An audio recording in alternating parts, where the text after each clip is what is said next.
बिस्मिल्लाहिर्रहमानिर्रहीम।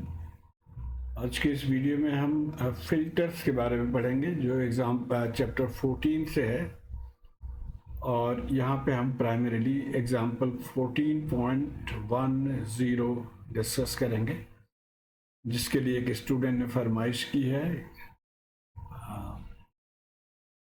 और देखते हैं हम ये क्वेश्चन क्या है। तो ये है question, determine what type of filter is shown in figure. ये फिल्टर है, देखें आर भी है, इसमें एल भी है, सी भी है। तो एक तो डिटर्मिन करना है किस टाइप का फिल्टर है, उसके बाद इसकी कॉर्नर फ्रीक्वेंसी या कट ऑफ फ्रीक्वेंसी कैलकुलेट करना है, और ये वैल्यूज दिए हुए हैं, इनको यूज करना है। तो सबसे पहले हम इसकी जो है ट्रांसफ़र फंक्शन मालूम करेंगे। ट्रांसफ़र फंक्शन से हमने गेन पता करना होता है। तो ट्रांसफ़र फंक्शन के लिए ये फॉर्मूला होता है वी आउट ओवर वी आई। लेकिन उससे पहले हमने ये टाइम डोमेन सर्किट है, इसको फ्रीक्वेंसी डोमेन या एस डोमेन में कन्वर्ट करना है।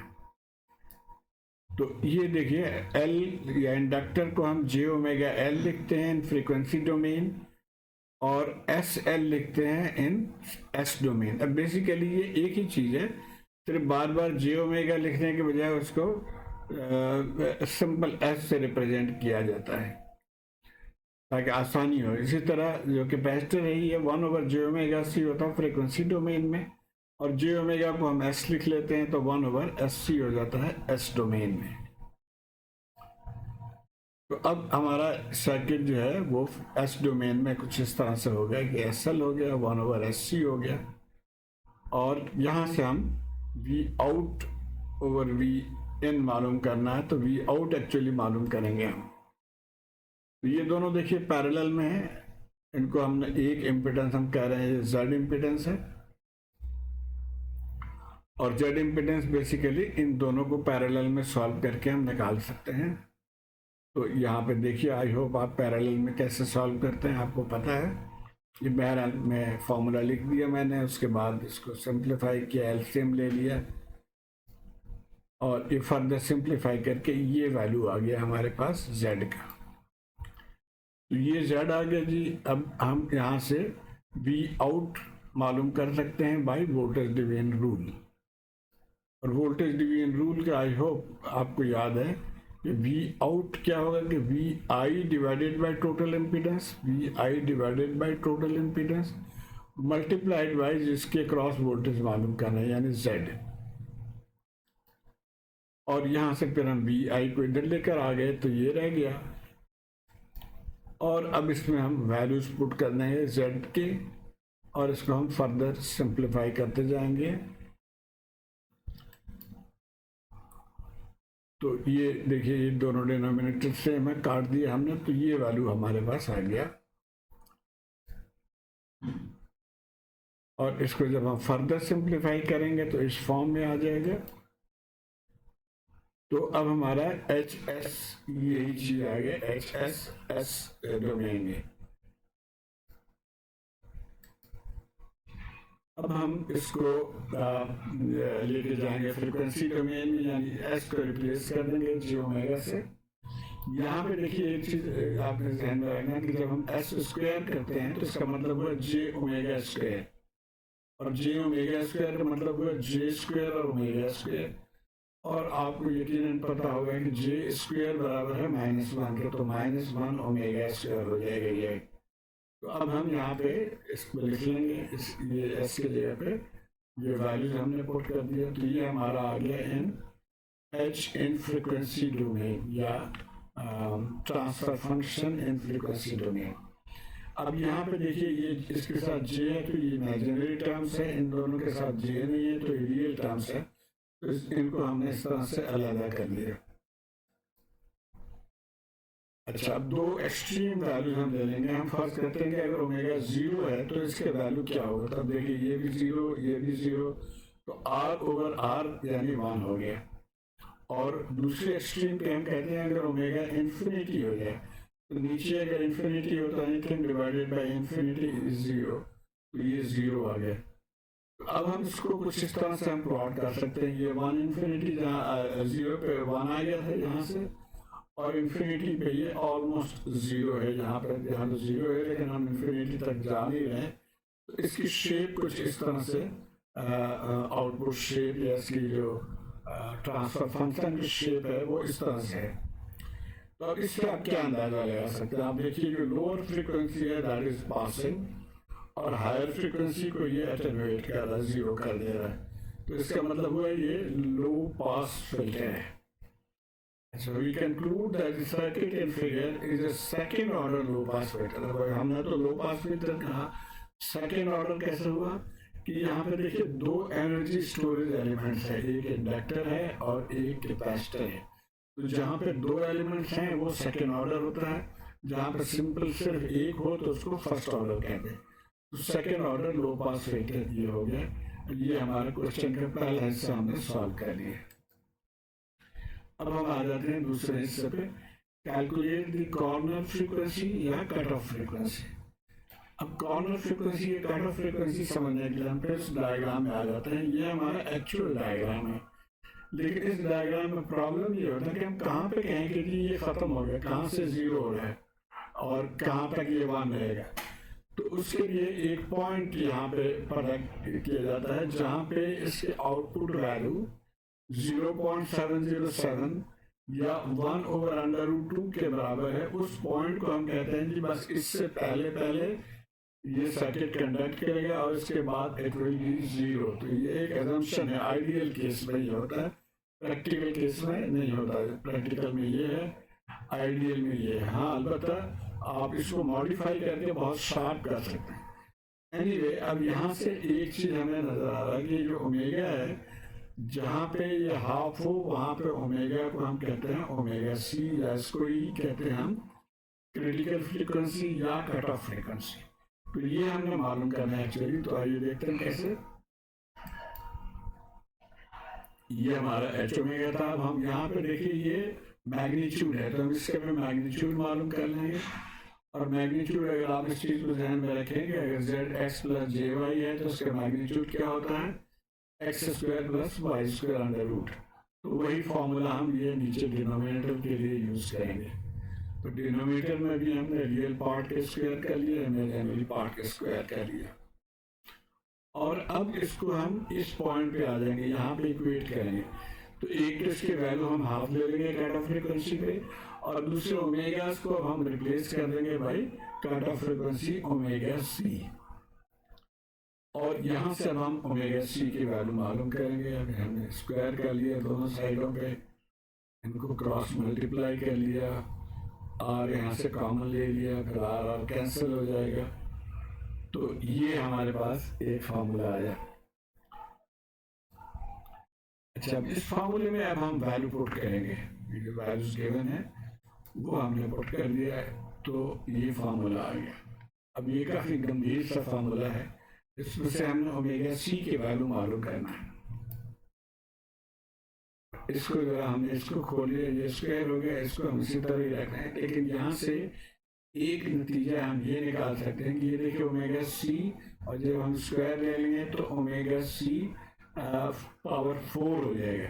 यानी ये इक्वेशन जब हम सिंप्लीफाई करेंगे तो कुछ इस तरह से आ जाएगा। और हमें एक्चुअली क्वाड्रेटिक इक्वेशन चाहिए इस फॉर्म में, ताकि हम इसको इसके रूट मालूम कर सकते हैं इस फॉर्मूले से। तो अब इसको हम क्या करें कि हम इस फॉर्मूले में, इस फॉर्म में आ जाए। उसके लिए हम एक एजम्पशन ये करते हैं, और ये मेथड है जो मैं डायरेक्ट कर रहा हूँ, बुक में स्लाइटली डिफरेंट है, वो भी मैं डिस्कस करूँगा। तो मैं यहाँ से डायरेक्ट हमने सिर्फ ये एज्यूम किया कि omega C square is equal to capital W। तो अब यहाँ पे ओमेगा सी स्क्वायर की जगह पे हमने W पुट कर दिया। तो ये हमारे पास आ गया इक्वेशन। इसको ओपन कर लिया, सिंप्लीफाई कर लिया स्क्वायर, फिर लाइक टर्म्स को हमने इकट्ठा कर लिया, स्क्वायर वाला टर्म आ गया, अब ये दोनों टर्म्स आ गए, और इसको इधर लेकर आए तो -1 हो गया।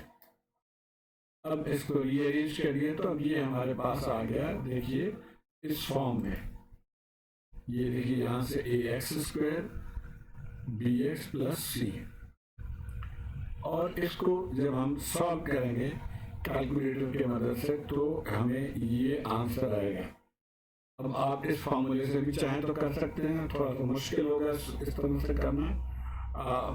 बेहतर ये है कि आप एग्जाम में लिखें कि by putting calculator in equation mode. तो आइए मैं दिखाता हूँ कैसे उसको सॉल्व करेंगे। ये हमारा कैलकुलेटर आ गया और इसको ये ऑलरेडी चूंकि मैंने इसको सॉल्व किया हुआ था तो मैं इसको ओरिजिनल फॉर्म में ले आता हूँ। तो ये कॉम्पोजिट मोड में आ गया। अब आप जब यहाँ पे जाएंगे तो ये देखिए 5 है इक्वेशन के लिए, तो हम 5 सेलेक्ट कर लेंगे और हमारा इक्वेशन क्वाड्रेटिक है ax² + bx + c, तो 3 को सेलेक्ट कर लेंगे। अब ये पूछ रहा है कि जी a क्या है, तो यहाँ से आप देखें ये हमारा a है। हम लिखेंगे कि 16 मल्टीप्लाइड बाई 10 पावर -12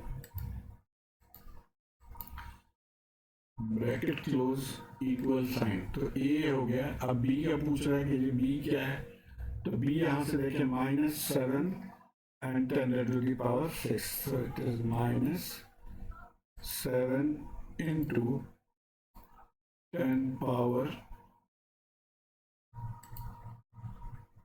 -6। तो ये आ गया, इसको हमने एंटर कर दिया। और c है वो -1 है, तो c is -1। तो ये तीनों वैल्यूज हमने एंटर कर दिया। अब हम इक्वल साइन प्रेस करेंगे तो ये हमारा आ गया x1। देखिए 550942 x1।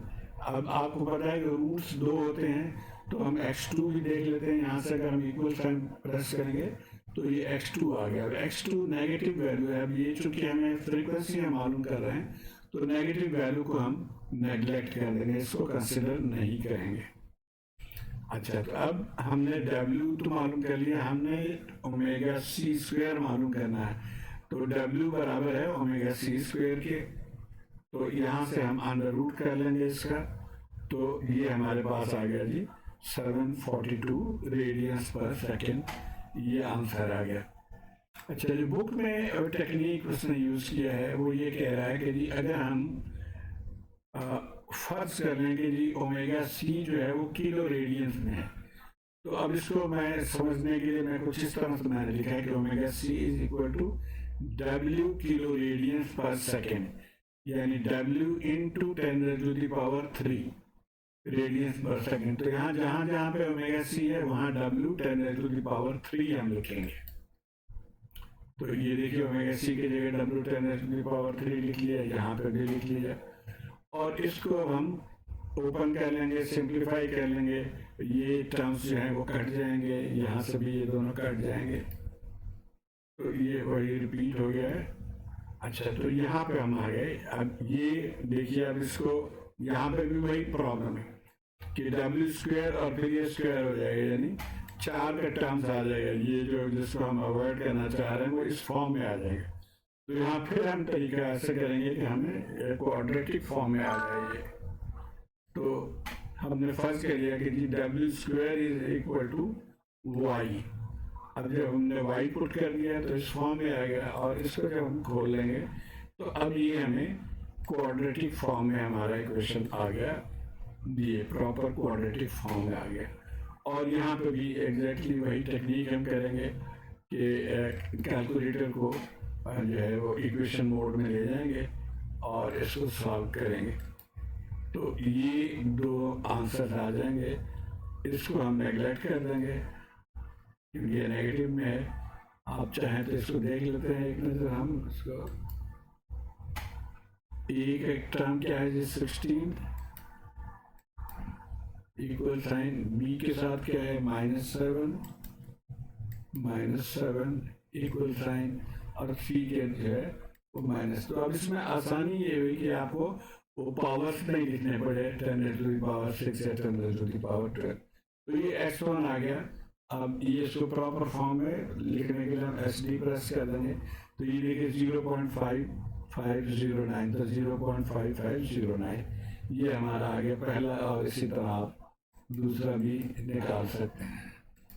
ओके। अब y1 क्या है, y या y1 ये w स्क्वायर के बराबर है, तो w स्क्वायर के बराबर हम इसको लिख लेते हैं, और w जो है वो क्या है, wc के बराबर है, तो इसका हम अंडर रूट ले लेंगे, तो ये wc आ गया। अब इसको अंडर रूट जब हम कर लेंगे तो वैल्यू आ जाएगा 0.742। अभी याद रहे कि हमने अस्यूम किया था कि WC जो है वो किलो रेडियस में, तो इसलिए इसके साथ हम किलो रेडियस लिखेंगे। ये आंसर हो गया। आप चाहें तो इसको रेडियन में भी लिख लें, तो 742 रेडियस पर सेकेंड, ये आंसर हो गया। तो उम्मीद है आप इसको फॉलो कर पाए होंगे। Thank you.